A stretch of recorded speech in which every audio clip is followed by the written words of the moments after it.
of space and checking out the sky. Well, tonight marks the 6th supermoon of 2025 and the first of 3 in a row. That's right. That's how we're wrapping up 2025. We have supermoons in October, November, as well as December.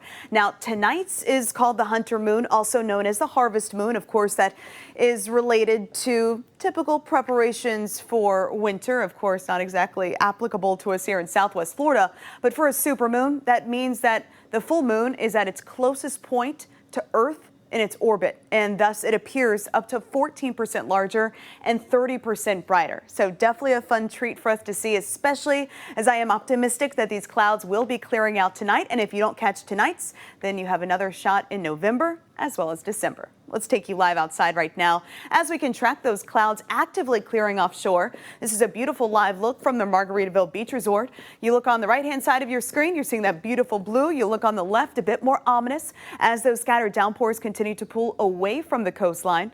Overall, though, it should be a beautiful sunset here. So here's our weather setup. First, I want to talk about a couple of the different features that we're forecasting for this week. So we still have that stubborn area of low pressure hanging out here off of the southeastern coastline. So that's there. So that's our moisture source.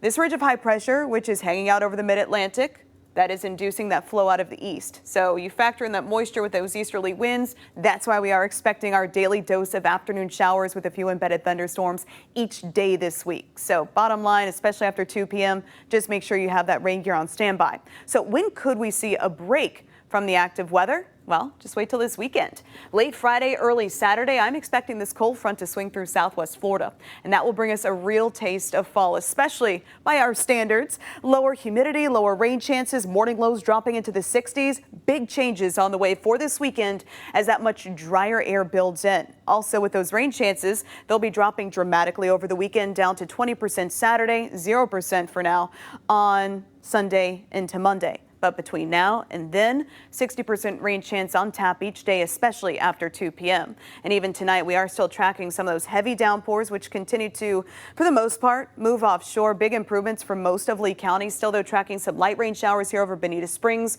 But at this point, just some light spotty sprinkles as those showers are now working their way off of Barefoot Beach as well as Vanderbilt. A little farther off toward the south, just some light showers currently from Golden Gate over toward Naples. And a bit farther off toward the south, still fairly consistent here across Marco Island with those moderate rain showers. A bit heavier, though, here toward Everglades as well as Port of the Islands, Everglades City. We are seeing some very heavy rainfall. That's why the National Weather Service just issued this new flood advisory, because already 2 to 3 inches of rain have fallen, and that could lead to some flooding here right along US 41. So heads up there in southern Collier County.